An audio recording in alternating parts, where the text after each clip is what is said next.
Orang itu nganti cari kesenangan dengan maksiat karena tidak nyaman dengan taat. Sehingga kiai alim termasuk Bali Maksum, Mbah Mun, bapak saya semuanya itu seneng guyon. Supaya orang itu nyaman dengan kiai, nyaman dengan taat. Sehingga nggak perlu seneng dengan yang maksiat. Tapi sekarang banyak orang membawa Islam itu dengan keras. Saya masih ingat wasiatnya bapak, hak kena ngaji guyon ae, wong bingung mikir utang katanya gitu. Dan Wali Maksum itu masyhur seneng guyon. Bapak saya itu pernah ngajak saya mau ke pondok, santri-santri pas guyon itu kembali, gak sida jeng santri lagi guyon. Kayak nopo Pak? Guyon itu barang mewah. Santri itu kadang telat wesel ra duwe, iso guyon itu luar biasa. Makanya jangan diganggu gitu. Meskipun resikonya keterusan guyon bablas kayak tadi. Jadi itu sanad itu, jadi itu sanad yang luar biasa. Jadi sebetulnya guyon tadi ada filosofi yang luar biasa supaya orang itu farah bitaat atau farah bima ahallahu. Sehingga ada ayat qul bi fadlillah wa bi rahmatihi fa bidzalika falyafrahu. Sehingga orang itu tidak perlu senang lewat maksiat, hura-hura lewat maksiat. Kita cium tangannya Mbah Maksum sudah senang, cium tangannya Mbah Ali senang. Itu santri kalau ketemu Mbah Hamid nyium tangan itu lebih senang ketimbang nyium tangan artis. Karena kalau nyium tangan artis, astagfirullah, mesti itu tersesat. Tapi kalau nyium tangannya Mbah Hamid itu dikenang sepanjang masa.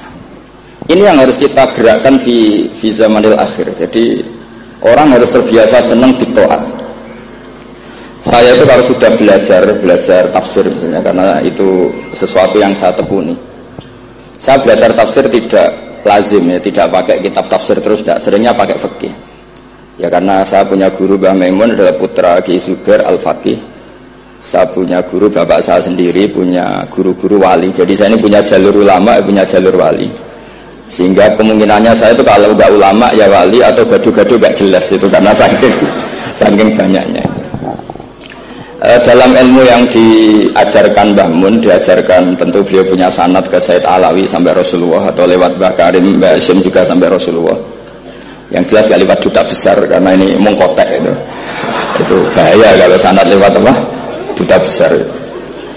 Sanadnya begini, ada riwayat yang ditulis kitab Ihya juga ditulis kitab Hilyatul Auliya itu memang yang menopang perilaku duta besar tadi. Inna min khiyari umati qauman yadhakuna jahran min saati rahmatillah. Itu dalam kitab Hilyatul Auliya redaksinya malah inna min khiyari umati fi ma nabbani al malaul a'la. Qauman yadhakuna jahran min saati rahmatillah. Jadi termasuk umat-umatku yang pilihan adalah itu komunitas kaum yang kalau bunyi itu buan terbanter itu. Sehingga saya khawatir duta besar tadi ngakak-ngakak gitu apa bagian dari kewaliannya ya gitu. Karena disebut khiyarul ummah, umat pilihan. Meskipun kayaknya enggak juga, tapi ini cerita saja kan. Jadi inna min khiyari ummati fi ma nabbani al malul a'la qauman yadhakuna jahran min saati rahmatillah. Lalu saya mikir kenapa itu jadi khiyarul ummah. Bali itu masyhur seneng guyon. Mbah Mun masyhur seneng guyon. Bapak saya seneng guyon. Saya dulu itu iskal, ada kaji itu terkenal agak punya will itu. Ya agak maksiat agak ceritanya. Ini agak katut juta besar tadi, makanya saya ngomong perempuan. Kaji itu agak ada gosip suka will. Ketika Mbah Mun ketemu bapak saya itu bilang begini, "Lho Nur, bapak saya namanya Rusalim. Apa iku ayu kok nganti kajiku seneng?" "Lho ayu, Mbah." Bahasane tentang ayu, saya dulu iskal kenapa ki bakas wong ayu ini. Tapi setelah saya tambah alim, tambah tahu itu. Sama harus ikrar memang tambah alim, paham itu artinya tambah alim. Akhirnya Mbah Mun cerita gini, nah aku kefikiran ya, malah jadi qadzaf. Jadi qadzaf misalnya gini, Anda terlalu Islam serius, pasti komentarnya gini, kaji kok demenan, kaji kok katut wedoan. Serius tapi akhirnya menabrak satu aturan yang dilarang Allah SWT. Itu kalau kamu menuduh zina jadi qadzaf, kalau kamu bilang kaji kok katut wedok jadi suudzon. Maka bahasan yang netral adalah lho ayu no kok nganti katut ya. Ayu Mbah, iya ya wajar wong mesti katut wong ayu gitu. Itu filosofi. Jadi di balik guyon itu ada trik untuk menghindari ke fikih atau ke ketentuan fikih yang salah. Yaitu kalau kamu kejebak ekstrim, kaji kok seneng wong ayu, kaji kok demenan, maka berarti Anda qadzaf. Qadzaf itu menuduh orang lain yang enggak jelas apa buktinya. Maka guyon ini satu-satunya cara menghindari kesalahan yang lebih fatal. Sehingga di sini dibutuhkan kemampuan seni mengelola agama supaya agama ini tetap ceria. Saya berkali-kali cerita kalau ngaji, Imam Syafi'i itu kalau ditanya, diberitahu orang yang nyium tangan jenengan, yang di depan jenengan itu hormat, itu di luar ngerasani jenengan, bully jenengan. Jawabnya Imam Syafi'i itu tertawa-tawa. Baguslah, berarti saya wibawa, di depan saya buktinya tidak berani. Gitu. Jadi enteng saja. Dijawab enteng saja. Baguslah, berarti saya wibawa. Nyatanya di depan saya tidak berani. Tapi banyak orang membenci jenengan karena fikih jenengan.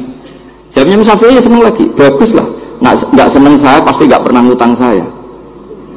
Coba kalau kamu senang juta besar itu pasti minta tolong. Mau masuk apa saja lah. Tapi kalau benci Pak Duta besar pasti malu kan minta tolong. Untung mana kamu dibenci orang sama disenangi orang. Karena kalau dibenci orang yang benci itu pasti tidak utang kamu, tidak ngerepoti kamu, tidak senang.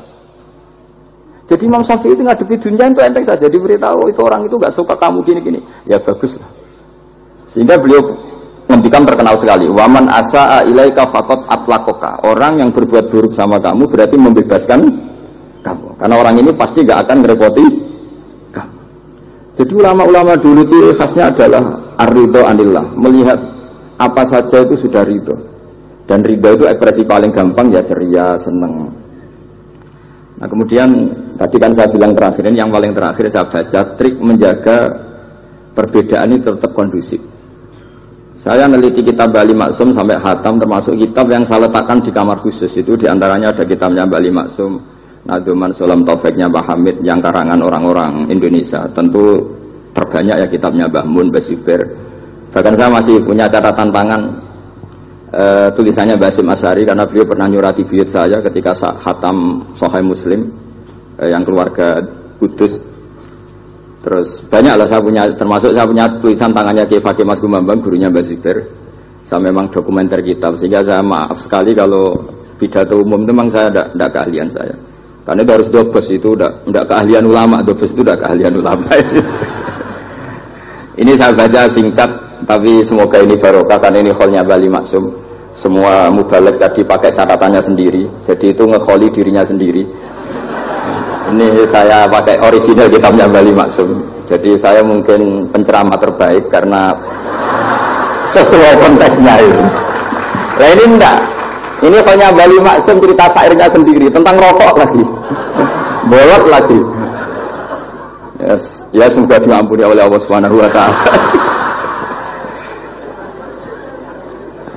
Ini ngendikane beliau tentang meminimalkan konflik. Ini saya baca di bab Al-Mithalul Awal. Jawazu hibati thawabil qiraah wa shadaqah lil mayyit wa usuli thawabil qiraah wa a'malid birril mayyit. Kita berkeyakinan bahwa yasinan, tahlilan itu sampai ke mayit. Itu boleh kita hadiahkan dan sampai ke mayit. Kata Bali Maksum, wa huwa min masailil furu' al khilafiyah. Fala yajuzu bi sya'nihi itharatul fitan wal jidal wal inkar. Alal qail wal amili bihi wala alal mukhalif.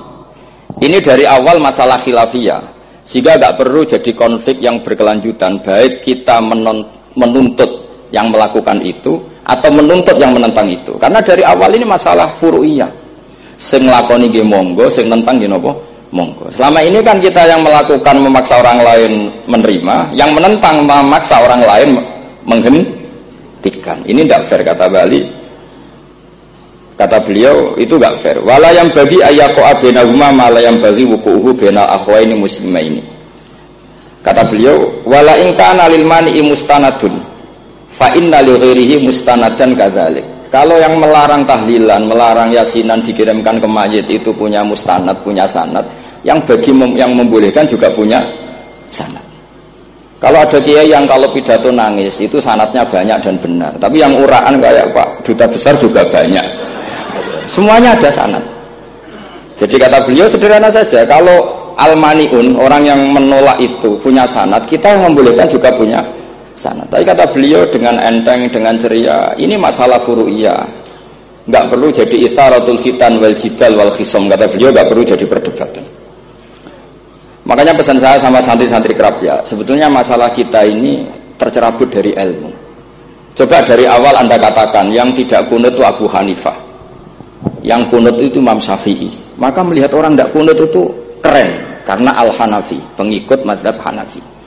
Yang kunut juga keren karena pengikut mazhab Syafi'i. Tapi kita tidak, di zaman akhir kunut dan tidak kunut ini jadi politik identitas. Sehingga yang nggak kunut itu Muhammadiyah misalnya, yang kunut itu NU. Mana ada Basim Asy'ari sebagai mujaddid atau mujtahid yang mengharuskan kunut, atau Ahmad Dahlan yang melarang apa? Kunut. Wong dua beliau sama-sama pernah ngaji Syekh Khotib Minangkabau, pernah ngaji Imam Mahfud ketika di Mekah. Jadi cobalah ilmu itu diperkuat sehingga kita mengatakan kunut adalah sunat menurut Imam Syafi'i, tidak sunat menurut mazhab Abu Hanifah. Sehingga enak sekali karena kita berdasar ilmu. Menyangkut sawabul qiraah atau sawabu amalil khairi, apakah sampai ke mayat apa enggak? Ini kata beliau, kata Mbah Ali Maksum, beliau justru menukil Ibnu Taimiyah yang notabene sering dipakai dalil para orang-orang sana. Saya tidak tahu itu orang sana itu, Pak Duda itu yang tahu itu. Itu kalau ini mirip kitab Sayyid Muhammad. Jadi Sayyid Muhammad itu kalau istidlal sering pakai Ibnu Taimiyah karena itu yang dipakai mereka. Tapi ternyata Ibnu Taimiyah, qala Ibnu Taimiyah innal mayyit yantafu bi qiraatil Qur'an kama yantafu bil ibadah al maliyah minas shadaqah wa nahwiha. Terus Bapak fi kitabir ruh afdalu ma yuhda ilal mayyit as-shadaqah wal istighfar wa du'a lahu wal hajju anhu. Artinya gini, kita sekarang ini tidak pernah kayak Bali Maksum pakai dalil jawazu ihda lil mayyit itu berdasar Ibnu Taimiyah dan Ibnu Qayyim. Kita seakan-akan Ibnu Taimiyah itu orang yang pasti melarang itu. Sehingga kita itu terus mengatakan sing nyunatno tahlilan ku sapa? Mbah Hasim atau Mbah Fakih atau siapalah. Meskipun riwayat ini mukhtalifah dari Mbah Hasim. Pertanyaannya adalah terus kesannya yang membolehkan itu hanya kiai lokal itu, kiai nasional itu. Padahal zaman Bali sudah mengajarkan kita yang membolehkan ihda'u a'malil khairi ilal mayyit, yang membolehkan hadiah Yasin, Fatihah, tahlil ke mayyit itu adalah orang sekaliber Ibnu Taimiyah dan Ibnu Qayyim. Sehingga dengan kita pakai ilmiah yang diterapkan Bali Maksum, kita ini merasa orang keren, orang global, orang yang keren lah. Karena guru-guru kita Bali Maksum, Mbah Hamid biasa mentahlili, Mbah Munawir semua mentahlili guru-gurunya. Di level ulama global ada Ibnu Taimiyah dan Ibnu Qayyim. Tapi karena kita tidak baca, seakan-akan tahlilan itu hanya tradisi lokal yang tidak di ACC, tidak disetujui ulama kelas internasional. Padahal di sini jelas diceritakan Ibnu Taimiyah berpendapat qiraatul Quran yang dihadiahkan ke mayit atau tahlil itu boleh. Jadi ini sangat penting supaya orang itu pakai tradisi ilmu. Saya pernah ngaji sama Mbak Mun, diberitahu kalaupun Rasulullah pernah kunut sekali, biasanya perdebatan kan, oke, Rasulullah pernah kunut tapi ahyanan. Pertanyaannya adalah setiap Nabi pernah melakukan sesuatu itu akan menjadi sunnatan mutaba'ah apa enggak? Tentu jawabannya iya. Nabi meskipun melakukan kunut andekan hanya sekali, tapi karena pernah dilakukan Nabi, maka kebaikan ini akan menjadi sunnatan muttaba, sunat yang harus kita ikuti terus atau boleh kita ikuti terus. Jadi nggak boleh misalnya Rasulullah itu puasa Senin Kemis juga ahyanan, tidak selalu. Rasulullah itu tofa rokiban juga ahyanan, bukan selalu. Tapi apa saja yang pernah dilakukan Nabi maka berstatus itu akan sunat ila yaumil qiyamah. Sehingga nggak bisa misalnya di hadis itu ahyanan, kemudian kamu beristidlal ini boleh dilakukan hanya ahyanan karena Nabi juga melakukan hanya ahyanan. Tidak bisa seperti itu. Sekali Nabi pernah melakukan itu dan tidak dibatalkan lewat nasah mansuh, maka kesunatan itu ila yaumil qiyamah. Sehingga Imam Syafi'i cara berpikir meskipun Nabi kunut ahyanan, kalaupun itu ahyanan tentu kunut itu akan sunat ila yaumil qiyamah. Bagi yang tidak mensunatkan monggo, itu ada Abu Hanifah. Makanya kata Mbah Maksum, kata Mbah Ali Maksum di sini diberi muqaddimah, wa wa min masailil furu' al khilafiyah fala yajuzu bi sya'nihi itharatul fitan wal jidal wal inkar alal qail wal amili bih wala alal mukhalif Jadi kita sendiri disarankan beliau, kamu juga nggak usah nantang debat sama mukhalif, karena dari awal sudah masalah-masalah yang apa? Khilafiyah. Lalu terakhir pilihan-pilihan terus kemudian tetap memancing polemik. Saya mau jalan cerita lucu di Ihya. Ihya yang katanya kitab sakral itu ya punya sisi lucu, sisi unik. Nabi Musa sebagai Nabi Bani Israel itu sering digugat karena orang Israel itu tukang debat. Terus Nabi Musa minta ijazah, ya Allah saya kasih ijazah seperti tadi. Beliau minta ijazah Mbah Mun tadi. Minta ijazah supaya orang itu tidak bisa berkata buruk sama saya. Semuanya muji saya. Jawabannya Allah itu unik. Ya Musa, hadza syai'un lam asna'hu li nafsi, fa kaifa asna'uhu bika.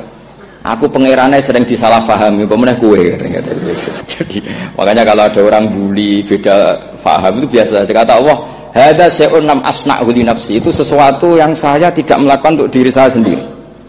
Kata Allah, saya ini Tuhan, yang mengatakan saya punya anak ya banyak, yang anggap saya bakhil ya banyak, yang salah paham dengan saya banyak, padahal saya ini Tuhan. Kalau saya mau tak bungkam semua itu orang. Itu saja tidak saya lakukan. Apa menaiki terima Nabi. Makanya ini semoga ini saya anggap Pak Duta Besar jadi pahala beliau. Karena diantara pahala itu disebabkan digojlok orang. Jadi kalau beliau tadi gojlok saya, sekarang tak balas, kayaknya pasti menang saya karena beliau sudah tidak bisa ke panggung lagi. Yang jelas saya kagum, ya saya puji betul Gus Zofur ketika dari awal memberi gelar Ad-Dobosi tadi ternyata betul.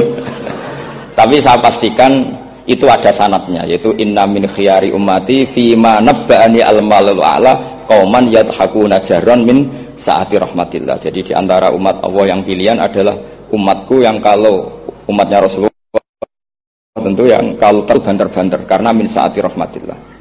Saya bayangkan kalau saya di rumah dikasih makan gratis, dikasih minum gratis, kemudian di rumah itu saya merengut saja, itu kan kurang syukur. Wis ora bayar kok merengut gitu. Sama kita pakai buminya Allah, pakai airnya Allah, pakai oksigennya Allah. Modal guyu ora gelemen merengut gitu.